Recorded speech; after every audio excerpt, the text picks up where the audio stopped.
La emisión está comenzando. Todos los asistentes están en modo de solo escucha. Hola, buenas tardes. ¿Me podéis confirmar el sonido, por favor? ¿Escucháis bien?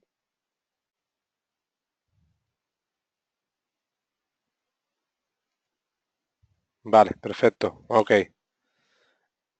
Vale, pues bueno, vamos a empezar. No vamos a esperar más tiempo porque son ya las 8:10 de la tarde, hora española, y ahora se irán conectando el resto de asistentes, ¿vale? Eh, Antes de comenzar, quiero que veáis una cosita. Voy a compartir la pantalla.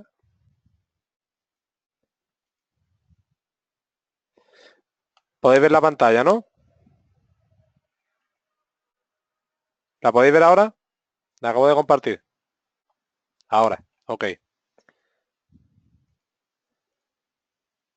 Simplemente por lo que hablamos ayer de los datos macroeconómicos de alto impacto, hoy a las 8 de la tarde, vamos a ver el día de hoy 22 de noviembre a las 8 de la tarde, estaba previsto la publicación de las minutas de la FON, ¿vale? Que no es más que las actas de la última reunión de la Reserva Federal en cuanto a la decisión de tipo de interés de Estados Unidos, ¿vale? Como veis, tiene un impacto también, un impacto alto. Tiene 3 exclamaciones, no tiene dato anterior ni de consenso ni actual, porque esto no es un dato macro en sí, es un acontecimiento, ¿vale? Es una reunión. Son el resultado de la última reunión de la Fed de Estados Unidos. Entonces, para que veáis simplemente que la cotización del eurodólar, que la vamos a ver aquí, durante prácticamente todo el día de hoy se ha mostrado más o menos tranquila, ¿vale? Con velas pequeñitas, algunas un poco más grandes, pero de tamaño normal, ¿vale?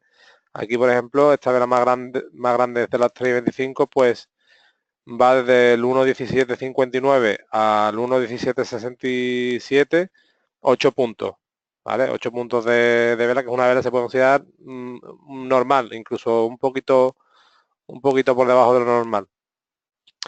Y justo a las 8 de la tarde, cuando ya se ha publicado las minutas de la FON, pues simplemente para que veáis, aunque no ha sido un impacto demasiado grande, ha sido más bien pequeñito con respecto a otras noticias que se publican que tienen un alto impacto, pues en este caso la cotización del euro dólar pues se ha movido del 1,17, a ver que lo vea, del 1,1796 a un máximo de 1,1817, es decir, 21 puntos de vela, que es un tamaño bastante considerable para una temporalidad de 5 minutos, ¿vale? Simplemente para que veáis lo que comentamos ayer de las noticias de alto impacto y el cuidado que tenemos que tener cuando se publican, ya que la volatilidad que se pueda generar pues nos puede hacer daño en un momento determinado. Bueno, una vez hemos hecho este inciso, vamos a continuar por la parte de análisis fundamental, donde lo dejamos ayer, y recalcar primero, antes de comenzar con los diferentes datos de importancia, lo que comentamos, que para el corto plazo, como acabamos de ver en el gráfico, las cotizaciones sí que se pueden mover por un solo dato macro, que es lo que comentamos ayer. En el mediano o largo plazo, lo que cuenta es la suma de datos macro, pero para el corto plazo las cotizaciones sí que se ven bastante, vamos, las cotizaciones de los productos se pueden ver que se mueven bastante por un solo dato macro, ¿vale? Y para ello tenemos que estudiar muy bien el calendario económico a diario, como comentamos ayer. Entonces, debemos de vigilar el horario, la categoría de la noticia que se vaya a publicar, como hemos visto ahora mismo en el calendario económico, ¿vale? Las diferentes noticias con su impacto correspondiente. Y lo que comentamos ayer, que si un dato es de alto impacto, ¿vale? Como el de las minutos de la FON de hoy, pues que podemos actuar de dos formas: o estarnos quietecitos durante unos 15-20 minutos hasta que la cotización se sosiegue, ¿vale? Adquiera de nuevo una condición de mercado normal,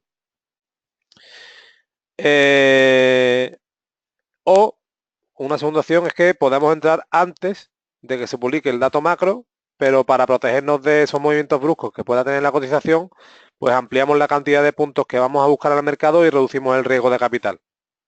¿Vale? Es decir, reducimos los lotes que vamos a buscar al mercado. Con lo cual, al final, la ganancia o pérdida que vamos a sufrir será la misma que normalmente, vamos, que tengamos planteada nuestro plan de negocio. Si nosotros en nuestro plan de negocio, para cada operación, tenemos planteado ganar 50 dólares, pues si, normalmente en cada operación no nos tenemos que salir de ahí, de esos 50 dólares. Es decir, si nosotros entramos en compra o venta en un producto antes de la publicación de un dato macro de alto impacto y para ello ampliamos los puntos que vamos a buscar, en vez de buscar, pues, por ejemplo, 20 puntos, vamos a buscar 100, pues con esos 100 puntos debemos de ganar o perder, pues 50 dólares también. No debemos agregar más dinero del que tenemos establecido en nuestro plan de negocio, ¿vale?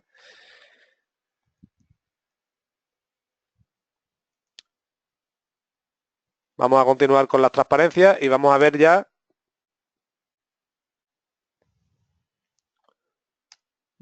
los distintos datos macro de importancia que tenemos que tener en cuenta. El primero de ellos sería la decisión de tipo de interés por parte de los bancos centrales. Aquí podemos ver un par de imágenes de la Fed, en la que vemos a la señora Janet Yellen, la actual presidenta de la Fed, dando el típico discurso que se ofrece justo tras la publicación de la decisión de tipo de interés. Y aquí tenemos que tener en cuenta que los principales bancos centrales mensualmente, cada 5 o 6 semanas, se reúnen y deciden sobre su tipo de interés. Esto tiene muchísima importancia porque una bajada generalmente hace más débil a la divisa en cuestión y una subida la hace más fuerte y la revaloriza. Lo que últimamente también está pasando con la publicación de los tipos de interés es que normalmente suele ir acompañada también de los programas de inyección de capital, ¿vale? Los programas de activos. Con la crisis mundial actual, pues cada uno de los bancos centrales más importantes pues está aplicando ciertos programas de activos en sus respectivas zonas y esto quiere decir que son las inyecciones de capital que el Banco Central en cuestión pues va a inyectar en la economía del país durante un periodo que estipula oportuno, ¿vale? ¿Qué pasa aquí? Pues que si sube esta inyección, pues lo normal es que tienda a devaluar la divisa en cuestión y si baja esta inyección de capital, pues tenderá a revalorizar la divisa, ¿vale? La decisión de tipo de interés es de los datos macros que más pueden hacer mover el mercado, ¿vale? Y la importancia de su publicación es más o menos parecida en todos los países, no tiene mayor trascendencia en un país que en otro. Suele ser más o menos parecida a lo que es la importancia y el impacto. El Producto Interior Bruto, ¿vale? El PIB. El PIB va directamente ligado a la generación de riqueza de un país. Es decir, si está saneada o no su economía. Es un termómetro imprescindible para seguir el estado de la economía de un país, ¿vale? Tenemos que tener eso muy en cuenta. Aquí en el PIB, el dato que realmente tiene impacto en el mercado es el que se publica trimestralmente, ¿vale? Que es el dato final. Cuando veamos en el calendario económico una Q en el calendario económico, eso significa que es el dato trimestral, el dato final, y este es el que tenemos que tener más en cuenta. En el caso del Producto Interior Bruto, como hemos comentado anteriormente, con la decisión de tipos, su publicación también es más o menos parecida en todos los países. No tiene mayor importancia en un país que en otro, ¿vale? Tenemos que tenerlo siempre en cuenta cuando se publique el PIB de Estados Unidos o el PIB de la zona euro, ¿vale? Tenemos que estar siempre atentos a esa noticia macro. Estamos viendo siempre noticias macro que son de alto impacto, No estamos viendo eventos macroeconómicos que sean de menos de 3 exclamaciones, ¿vale? Alberto le ha levantado la mano. ¿Quieres preguntar algo, Alberto? ¿O se te ha escapado el dedito? Ha dado el clic. No, no quieres preguntar nada, ¿no, Alberto? Vale.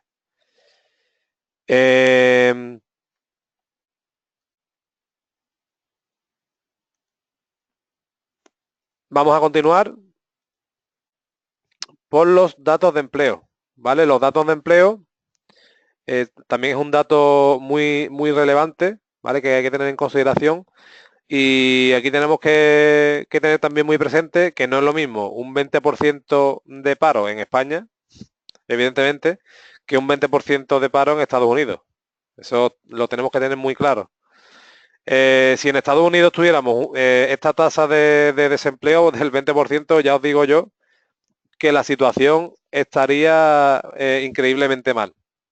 Vamos, de guerra, ¿vale? Todo esto todo esto es debido a que los índices que se utilizan para hallar la tasa de desempleo o la creación de empleo no son los mismos en Estados Unidos que en España, Australia o Japón. ¿Vale? Los índices son diferentes. Entonces, si nosotros vemos que la tasa de desempleo en Estados Unidos ronda el 8 o el 9%, pues se puede considerar ya una tasa bastante elevada. ¿Vale? Pero si vemos esa tasa del 8 o 9% en España, pues se puede considerar prácticamente una tasa de paro cero. ¿Vale? Entonces tenemos que tener esas cositas claras antes de la publicación de la noticia, que tengamos eso claro. Y en este caso, los datos de empleo sí que pueden generar una mayor volatilidad en unos países que en otros. ¿Vale? Entonces, por orden de preferencia, digamos, por orden de importancia, el dato de empleo donde es más importante es en Estados Unidos, ¿vale? Que se se hace la publicación, se realiza la publicación de las nóminas no agrícolas todos los primeros viernes de mes. Y es un dato muy importante que suele generar bastante volatilidad en el mercado y que los grandes inversores siempre suelen esperar para ver en qué dirección van a tomar en una cotización. ¿Vale? Aquí las nóminas no agrícolas, en el eurodólar, por ejemplo, si sale un dato de nómina no agrícola muy por debajo de lo esperado por los inversores, el dólar se devalúa bastante, ¿vale? Y el eurodólar, por tanto, subiría su cotización bastante. Entonces, hay que tenerlo muy en cuenta. El segundo país donde es más importante este dato de empleo sería Australia, ¿vale? El tercero sería Japón, el cuarto sería el Reino Unido y el quinto la zona euro. ¿Vale? Siempre vamos a tener en cuenta esas 5 zonas que son las zonas, digamos, que tienen las economías mayores a nivel mundial. ¿Vale? Las ventas minoristas. Las ventas minoristas, este dato se relaciona directamente con lo que son las ventas de calzado, ropa, complementos, etcétera. ¿Vale? Es decir, aquello que no es necesario para nuestra vida cotidiana. ¿Vale? No solo son importantes por las ventas que se producen en sí, sino porque nos marcan también muy bien el sentimiento del consumidor. Es decir, si yo tengo 100 euros en el bolsillo y me estoy dando una vuelta por mi ciudad, por el centro, por donde sea, y la economía de mi país va bien, pues seguramente no voy a tener mucho problema en sacar esos 100 euros para comprarme unos pantalones que me han gustado, por ejemplo. ¿Vale? Entonces, ¿qué pasa? Que marca muy bien este dato de ventas minoristas. Si va saliendo positivo, marca también muy bien el sentimiento del consumidor del país en cuestión. Por lo general, donde puede generar una mayor volatilidad, este dato es en el Reino Unido. ¿Vale? El primer país donde este dato tiene más importancia sería el Reino Unido. En el Reino Unido son muy importantes las ventas minoristas.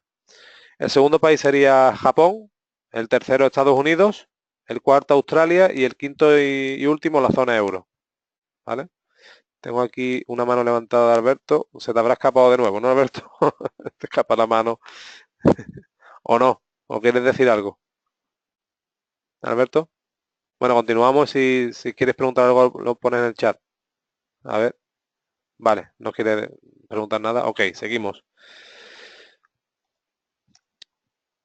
Con respecto al IPC, al índice de precio al consumo, es otro dato macro importantísimo, ¿vale? Sobre todo porque va directamente ligado con divisas. Porque cuanto más IPC tenga un país, más peligro hay de que un banco central aumente los tipos de interés. ¿Y esto por qué? Pues simplemente porque los precios se están expandiendo demasiado y la forma que tiene el Banco Central de retener esa escalada en los precios es aumentando los tipos de interés. ¿Vale? Es el mecanismo que tiene el Banco Central para retener esa escalada, esa subida de precios. ¿Vale?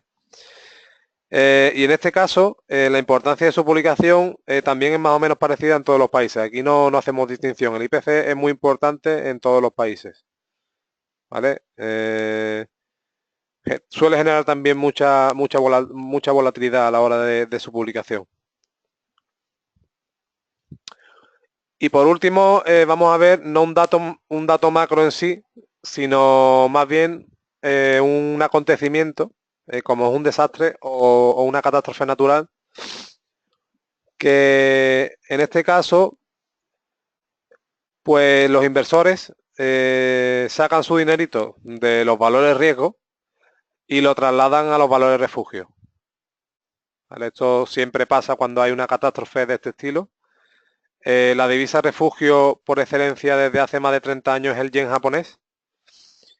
Y además incluso en el terremoto de Japón que tuvo lugar en marzo del año 2011, los inversores hicieron revalorizarse al yen japonés y fijarse que fue en Japón. O sea que para que veáis que la divisa refugio por excelencia es el yen japonés. Podemos ver un momentito a ver si lo vemos en el gráfico del dólar yen.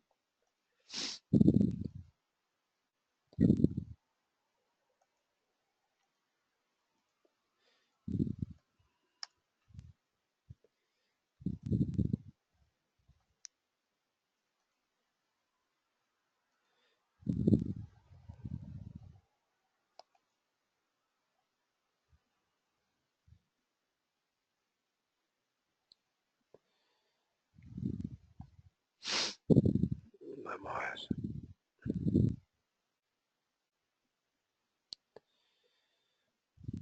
A ver si lo podemos ver en un gráfico más pequeñito. A ver.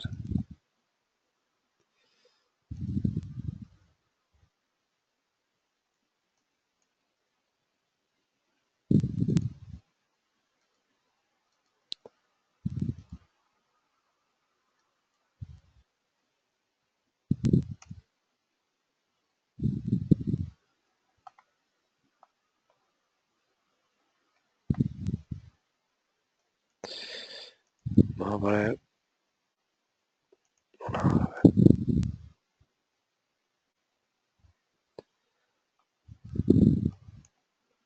un segundito que lo configure.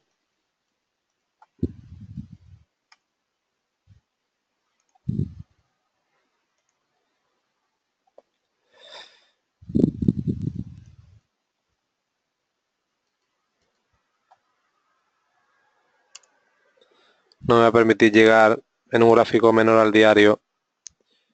Bueno.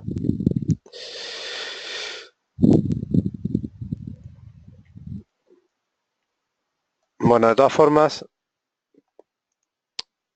vamos a verlo así.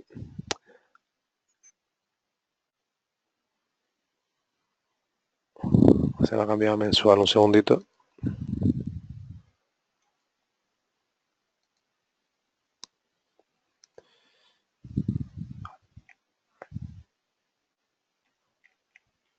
Aquí sí, vamos a ver.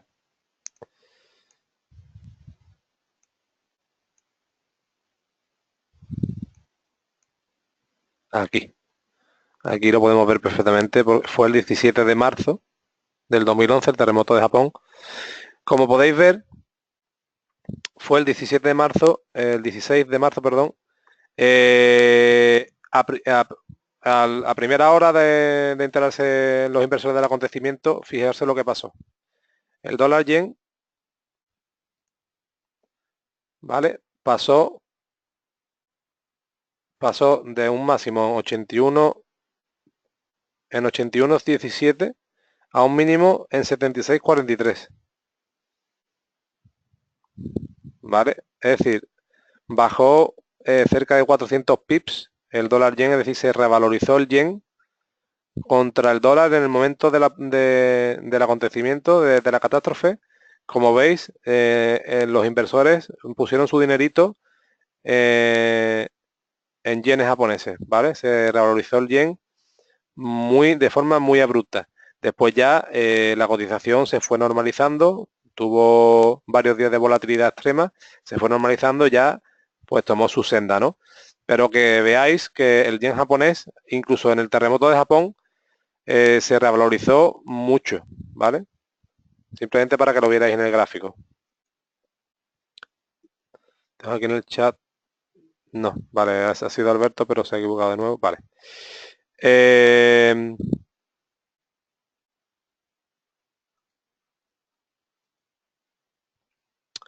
Hasta aquí, digamos, los datos macroeconómicos más importantes y más interesantes que debemos de seguir. Y lo que he comentado, tenemos que tener claro el calendario económico, seguirlo muy de cerca para la negociación en el corto plazo y tenerlo también presente, aunque podemos tenerlo más en un segundo plano para la negociación de mediano y largo plazo. Y tener muy en cuenta cuando se publique un dato de estas características, cuando se publique un Producto Interior Bruto, un IPC, una venta minorista, un dato de empleo, etcétera, ¿vale? Como he comentado. Vamos a empezar la parte de análisis técnico. Vamos a ver qué es y para qué sirve, para qué nos sirve el análisis técnico. Pues en resumen, es el que se utiliza para interpretar la cotización de un producto sobre un gráfico, simplemente, ¿vale? Y permite ver qué es lo que sucede al instante para así actuar en consecuencia, ¿vale? Digamos que el análisis técnico examina datos pasados sobre cotizaciones y volúmenes negociados con el objetivo de prever, no de adivinar, con el objetivo de prever futuros movimientos de precios, ¿vale? El objetivo de estos análisis es el de proporcionarnos información para saber cuándo debemos comprar y cuándo debemos vender un producto, ¿vale? Simplemente eso es lo que llamamos análisis técnico. Tenemos distintos tipos de gráficos, ¿vale? Para análisis técnico. Tenemos el gráfico lineal, como podemos ver en la parte superior izquierda. Tenemos el gráfico de barras, como podemos ver en la parte superior derecha. Tenemos el gráfico de montaña, que como podemos ver en la parte inferior izquierda. Y tenemos el gráfico de velas japonesas, como podemos ver en la parte inferior derecha. El gráfico de montaña no se suele usar nunca, ni se solía usar nunca para análisis técnico. El gráfico de línea sí se empezó a usar a principios de los 90 aproximadamente. Y el gráfico de barras, pues hay mucha gente que lo usa todavía. El gráfico de barras hay mucha gente que lo usa, aunque el más popular y el que se suele usar normalmente es el gráfico de velas japonesas, que es el que usa la mayoría de los analistas y desde mi punto de vista es el más sencillo y el más potente, ¿vale? El concepto en el que se apoya todo el análisis técnico es el de la tendencia, ¿vale? Eso lo tenemos que tener muy claro.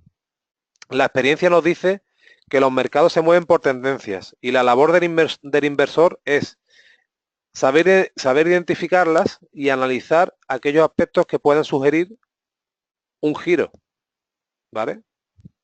Intentar prever si puede haber un giro o no de tendencia. Entonces, la tendencia es la corriente de los mercados y siempre es mucho más fácil ganar si se opera a favor de ella. Es lo que vimos ayer.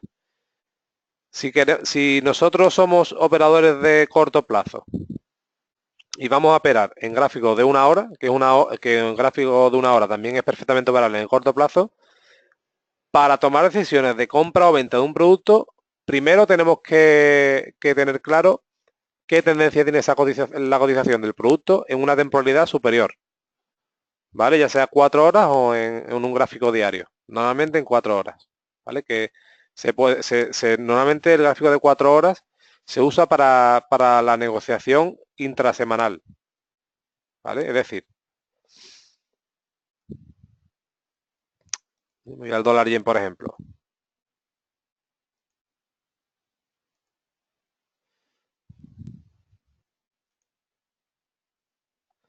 ¿Vale? Yo me voy al dólar yen, por ejemplo, que veo que, perdón, no, vamos a ponerlo un mes. Me voy al dólar yen, por ejemplo, que veo que en una hora, pues aquí desde el 24 de octubre hasta el 13 de noviembre ha estado más o menos en un rango. Y desde el 13 de noviembre hasta hoy lleva una tendencia bajista y queremos y estamos planteando meter alguna operación ahora en el dólar yen, pues para garantizar la mayor probabilidad de éxito, nos vamos primero a un gráfico superior de 4 horas, ¿vale? Y aquí vemos qué es lo que está pasando, ¿vale? ¿Qué está pasando aquí? Pues está pasando que el dólar yen mantenía una tendencia al alza, ¿vale? Una tendencia ascendente con mínimos crecientes y a partir de aproximadamente aquí, del 15 de noviembre, ya está rompiendo los mínimos, ¿vale? Ya está rompiendo los mínimos anteriores. Es decir, a partir de aquí, no en gráfico de 4 horas, porque estamos haciendo la lectura sobre ese gráfico, pero sí en un gráfico menor, a partir de aquí ya podríamos empezar a buscar operaciones en venta, ¿vale? Ya aquí podría anunciarnos un cambio de tendencia, porque el mínimo anterior, que es este, lo está rompiendo, ¿vale? Aquí igual, aquí tenemos otro mínimo que está rompiendo los anteriores. Aquí, perdón, vamos a poner aquí otra horizontal. Este mínimo de aquí, del 16 de octubre, lo ha roto aquí, ¿vale? Lo ha roto y lo ha confirmado aquí. Lo ha roto y lo está confirmando, perdón. Lo ha roto y lo está confirmando aquí. Es decir, ¿qué nos dice esto? ¿Qué nos dice esta lectura del gráfico de 4 horas? Que en gráfico de una hora, evidentemente, lo que tenemos que buscar son ventas. En el gráfico de una hora tenemos que buscar ventas. ¿Vale? Un segundito, voy a borrar esto.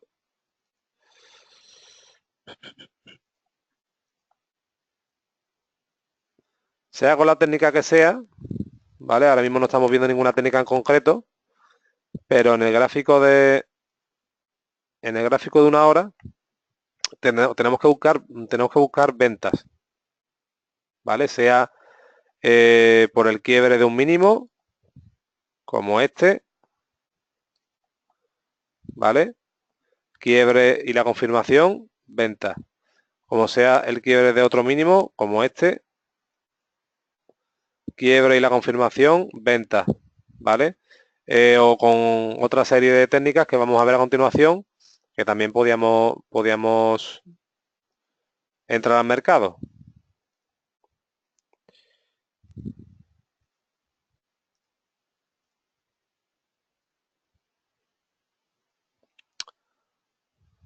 ¿Vale? Bueno, esto simplemente es un ejemplo de introducción. Entonces, bueno, evidentemente el gráfico que se usa hoy día es el gráfico de velas japonesas, que es el que está más extendido y el que debemos de usar. Lo primero que vamos a ver simplemente de forma rápida, vamos a comentar que es una vela básica. Aquí podéis ver en el gráfico una vela alcista que es verde, la apertura está abajo y el cierre está arriba, y los pelillos que le salen tanto arriba como abajo, pues se llama pelo o sombra, ¿vale? O también se le puede decir pico, ¿vale? Y en una vela bajista, pues al contrario, la apertura está en la parte de arriba y el cierre en la parte de abajo. ¿Vale? Eso lo tenemos que tener muy claro, yo creo que lo tendremos todos claro. Velas de amplio rango, ¿vale? Las velas de amplio rango son aquellas que indican que hay mucho volumen en el mercado y por ende, cuando vemos velas de amplio rango tendremos más probabilidad de ganar, ¿vale? Porque nos funcionarán mejor las estrategias, sobre todo los indicadores técnicos. Sin embargo, las de corto rango pues nos indican que hay poco volumen de negociación y cuando hay muchas velas de corto rango, cuando hay muchas velas de este estilo,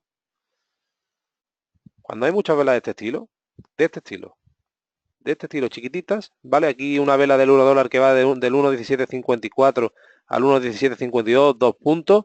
Y aquí otra del 1.1753 al 1.1749, 4 puntos. Hay muchas velitas, mejor no entrar a negociar, ¿vale? Con estas velitas tan chiquititas, mejor no entrar a negociar ya. Aquí ya nos está anunciando otra cosita, ¿vale? Aquí ya hay una vela que va del 1.1746 al 1.1738, ya son 8 puntitos, ya a partir de ahí, a partir de 7-8 puntos sí podemos empezar a pensar que las estrategias nos pueden salir mejor, pero con las velas tan pequeñitas, con tan poco volumen, no debemos entrar. Hay indicadores de volumen, hay algunos indicadores que sirven también para detectar este tipo de cosas, pero desde mi punto de vista lo mejor es medir la distancia en puntos de una vela, ¿vale? Porque los indicadores de volumen también fallan. ¿Vale? Entonces, que tengamos eso claro.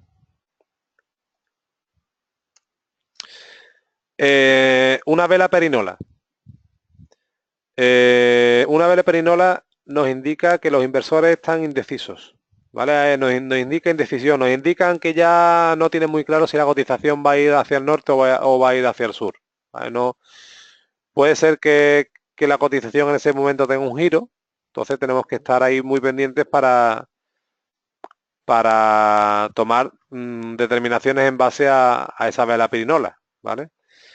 Y una vela doji, pues una vela doji nos anuncia que la cotización del producto que estamos trabajando pues también se encuentra muy indecisa y que puede iniciar un nuevo movimiento, ¿vale? Esto es prácticamente lo mismo que una vela perinola, pero ahí ni siquiera tenemos cuerpo, no tenemos ni cuerpo alcista ni bajista. Aquí la oferta y la demanda se equilibran totalmente, ¿vale? Una vela doji sí que indica mucha indecisión en la cotización, y si una cotización tiene una tendencia, por ejemplo, alcista en gráfico de una hora, pero en gráfico de 4 horas la tendencia general es bajista y nos aparece una vela doji de este tipo en el gráfico de una hora, podemos empezar a pensar que puede haber un cambio de tendencia para continuar con la tendencia general del gráfico de 4 horas, ¿vale? Esto es un ejemplo simplemente, puede pasar en cualquier en cualquier temporalidad. No sé si aquí habrá ahora mismo algún ejemplo que podamos ver, porque estas velas no es normal que no aparezcan siempre. A ver.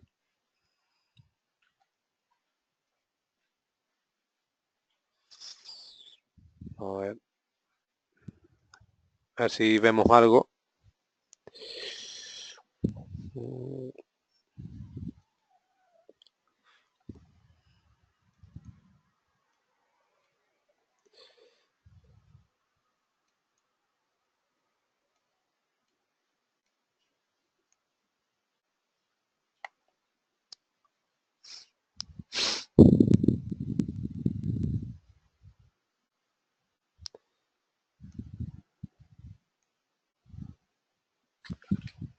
Aquí tenemos una, ¿vale? Que podríamos considerarla por tenerla en cuenta. Aquí tenemos dos. Lo que pasa es que esta es más, hace un mínimo más bajo, pero bueno, que se puede considerar las dos. Esta vela, por ejemplo, esto es un doji y esto es otro doji, ¿vale? Esto es un doji y otro doji. Y como hemos visto en temporalidad de 1 hora, esto es el 21 de noviembre a las 12:15, ¿vale? En temporalidad de 1 hora, la tendencia es alcista, ¿vale? Aquí se mete en rango, pero la tendencia en 1 hora es alcista, ¿vale? Aquí, desde el 7 de noviembre, la tendencia del euro-dólar es alcista. ¿Vale? Entonces, si en 1 hora, que podemos tenerla como referencia para poder actuar en 15 minutos, la tendencia del euro-dólar es alcista, lo más lógico es que en 15 minutos las operaciones que metamos al mercado sean en compra. ¿Vale? Entonces, como hemos comentado, el 21 de noviembre a las 12:15, aquí, bueno, aquí hay otra, pero bueno, podemos entrar también aquí. Aquí podemos también entrado, se va, retrocede un poco la cotización, pero después vuelve a su línea ascendente. Aquí o aquí, pues podemos haber metido una operación en compra, ¿vale? Y efectivamente la cotización se va al alza, ¿vale? No es lo normal encontrarse una formación de vela de este tipo, un doji, una pirinola, un martillo y directamente meter una operación en compra, ¿vale? Lo normal es hacerlo, por ejemplo, si nos encontramos con un doble suelo, un doble techo. Aquí, por ejemplo, nos encontramos con un doble suelo, ¿vale? Hace un suelo a las 10:30 la cotización y hace otro suelo a las 2 de la tarde y la primera vela alcista, operación en compra, ¿vale? Tenemos que esperar ese tipo de patrones. Pero bueno, nos pueden ya marcar un inicio de tendencia y tenerlo en cuenta. Estas cositas no nos puede venir bien, ¿vale? El doble suelo y el doble techo lo vamos a ver también ahora.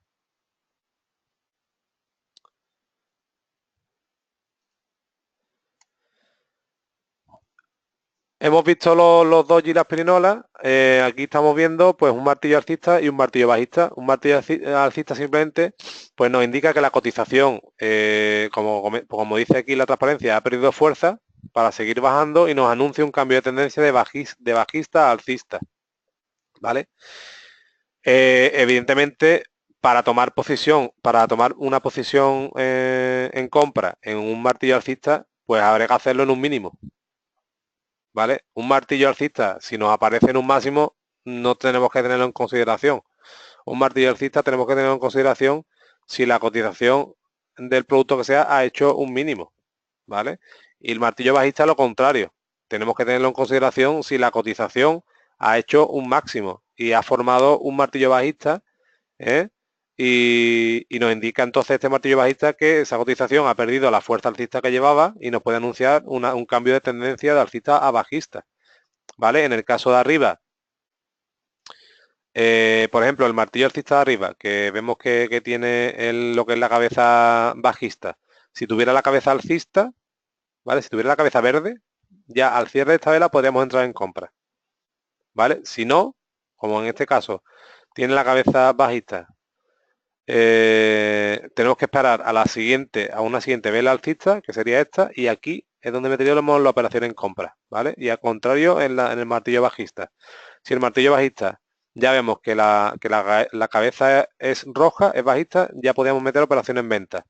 En este caso no es roja, no es una cabeza bajista, pues tenemos que esperar a la primera vela bajista, que es esta, para meter la operación en venta. Tengo aquí en el chat una pregunta de Sergio. Si el martillo alcista no está en un mínimo, no va a existir un alza. Vamos a ver, un martillo alcista que no está en un mínimo, la probabilidad de que haya, o sea, de que haya un cambio de tendencia es que un martillo alcista es para anunciar un martillo, perdón, alcista bajista, anuncia un cambio de tendencia. Si nosotros nos encontramos un martillo alcista en una tendencia que es alcista y nos lo encontramos en un máximo o en medio de una tendencia, no nos indica nada. Porque un martillo no nos indica una continuación de tendencia, un martillo nos indica un cambio de tendencia, ¿vale? Entonces, por eso tenemos que buscarla siempre buscarlo siempre el martillo en un mínimo o en un máximo, ¿vale? En el caso de un martillo alcista, pues sería en un mínimo, y en el caso de un martillo bajista sería en un máximo. No sé si podremos ver algún ejemplo, porque esto es buscar en tiempo real, pero bueno. Mira, vamos a ver. Aquí, mira, aquí tenemos uno. Aquí tenemos uno, ¿vale? ¿Vale? El 22 de noviembre, esto es de hoy. Esto es de hoy. Esto es el 22 de noviembre en el euro dólar. ¿Vale? La cotización, además hemos visto antes, esto en 15 minutos, hemos visto que en una hora mantenía una tendencia alcista, y en 15 minutos lo lógico es tomar posiciones en compra. Pues el euro dólar ha hecho un suelo, ¿vale? A la 1:15, ha hecho un suelo aquí, ¿vale? Ha seguido la cotización, una vela alcista, y la siguiente vela es un martillo alcista con la cabeza roja, es decir, aquí no hacemos nada, aquí no hacemos absolutamente nada, y en la siguiente vela alcista, que ha sido esta, aquí meteríamos una operación en compra, ¿vale? Y nos sale la operación estupendamente bien. Este martillo de aquí ya no lo tendríamos en consideración, ya esto no nos dice nada, ¿vale? Ya el mínimo es este, ¿vale? El mínimo está aquí. Este martillo es el que tenemos que tomar en consideración, ¿vale? Incluso este de aquí, este no lo había visto yo antes. Esto es otro mínimo. Aquí también podemos entrar, ¿eh? Esto es otro mínimo que realiza la cotización del euro dólar a las 12:15, y aquí directamente dibuja un martillo alcista con la cabeza en verde, con la cabeza alcista. Entonces aquí, en el 1:1750, directamente entramos en compra también, ¿vale? Y nos sale bien, ¿vale? Retrocede 15 puntos, pero bueno, para una temporada de 15 minutos, ese retroceso es normal, y esa operación la meteríamos en compra y la operación no hubiera salido también buena, ¿vale? Entonces, ya os digo que hay que buscarlo en mínimos o en máximos.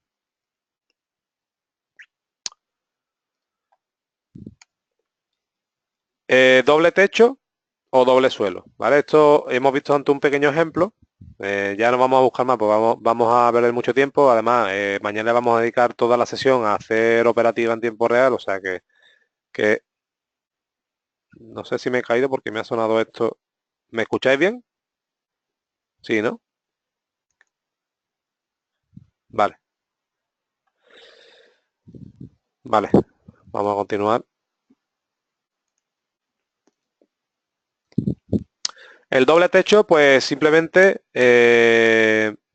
pues la cotización va fluctuando, hace un máximo, y cuando tú llegas a casa de tu vecino, llamas a la puerta, eh, y no te abre, y te vas y vuelves a llamar a la puerta de tu vecino y tampoco te abre, pues ¿tú qué haces ya? Pues que te vas totalmente, ¿vale? No está.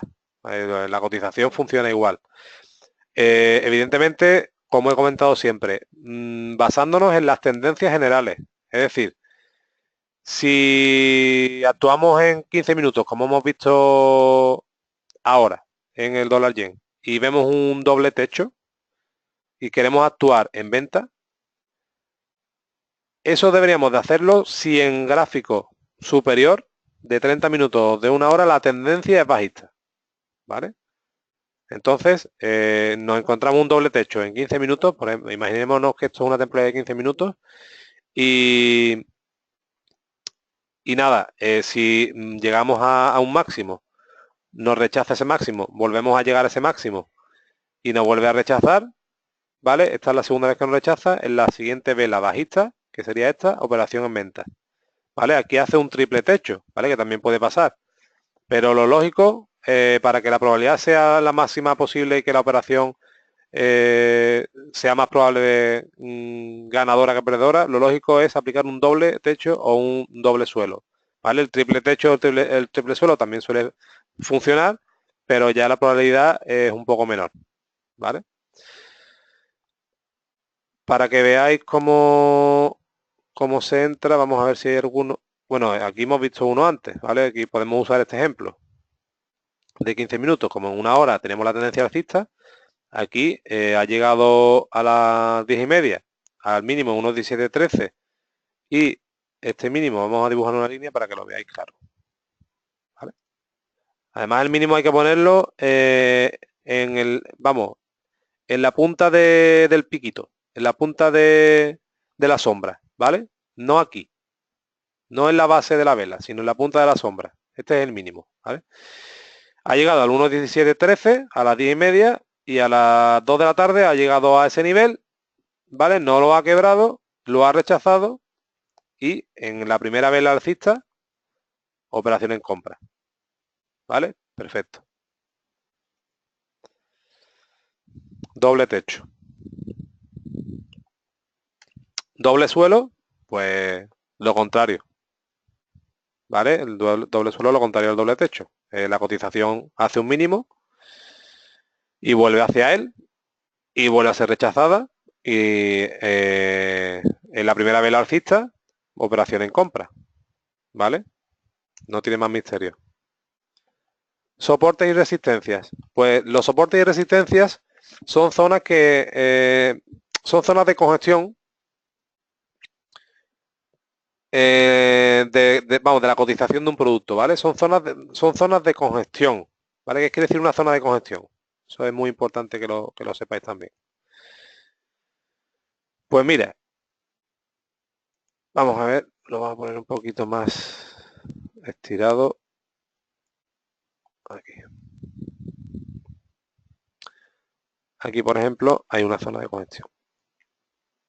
¿Qué es una zona de congestión? Pues es una zona en la que la cotización ha estado fluctuando durante un tiempo y ha generado un rango, ¿vale? Por ejemplo, aquí. Lo vamos a marcar. Mira, las congestiones, un segundito. Las zonas de congestión se suelen marcar en las aperturas y cierres de velas que han abierto y cerrado muy cerquita, donde se ha generado un rango de este estilo, ¿vale? Por ejemplo, lo podemos poner aquí, ¿vale? Vamos a ponerla, esta línea de color azul, un poquito, o de color azul mismo, un poquito más ancha, para que se vea bien, ¿vale? ¿Y qué pasa aquí? Pues si aquí hay una zona de congestión y la cotización se despega de ella y vuelve, ¿vale? En este caso va a actuar como una zona de resistencia, como hemos visto aquí, ¿vale? Aquí se genera una zona de congestión, el 1.1795, la cotización se despega de ella y cuando vuelve, al estar la cotización por debajo, esta zona genera una resistencia sobre el precio, sobre la cotización. Y lo más lógico es que la primera vez que llegue, pues rebote, ¿vale? ¿Qué pasa? Que aquí llega, de nuevo la cotización, quiebra la zona de congestión, la confirma y se va al alza, ¿vale? Esto, el comportamiento normal de una cotización sobre una zona de congestión es la que estoy comentando. La primera vez es rechazada y la segunda vez en el quiebre. Y en la confirmación, operación en compra. Aquí, en este ejemplo, ¿dónde hubiera yo entrado? Por ejemplo, ¿vale? Yo me hubiera marcado esta zona de congestión, ¿vale? Yo me hubiera marcado esta zona de congestión y cuando la cotización vuelve a esta zona, yo aquí no hubiera entrado en un rebote. Y no hubiera entrado en un rebote simplemente porque la tendencia en una hora es alcista. Y si la tendencia en una hora es alcista, yo actúo a favor de la tendencia que es al alza. Yo hago compras, ¿vale? Yo no hago ventas. Entonces aquí yo no actúo. Que se puede entrar, porque lo más lógico es que rebote. Pero las probabilidades disminuyen. A mí lo que me gusta es maximizar la ganancia ante las pérdidas. Entonces, yo me espero a que la cotización siga fluctuando por debajo y cuando vuelva de nuevo, pues espero el quiebre aquí, el quiebre es aquí. Vamos a poner más grande para que se vea bien. El quiebre es aquí quiebra esta línea de congestión, la cotización vuelve por debajo y en esta vela alcista, aquí exactamente, es donde meteríamos la operación en compra. ¿Vale? Aquí es la confirmación del quiebre. ¿vale? En el 1.1796 compramos, ¿vale? Y como veis, es una operación también que es buena. Bueno, son las 9 ya. Vamos a dejarlo aquí. Si tenéis alguna duda, rápidamente me la comentáis por el chat, porque para mañana vamos a... A ver, para mañana vamos a terminar.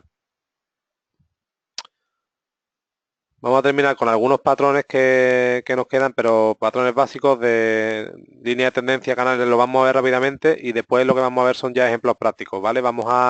Mañana vamos a ver dos técnicas muy interesantes, una contratendencial y otra tendencial, ¿vale? Que son bastante buenas y tienen un porcentaje de éxito bastante elevado y veremos más ejemplitos de los diferentes, de las diferentes tipos de análisis técnico que nos queda por ver, ¿vale?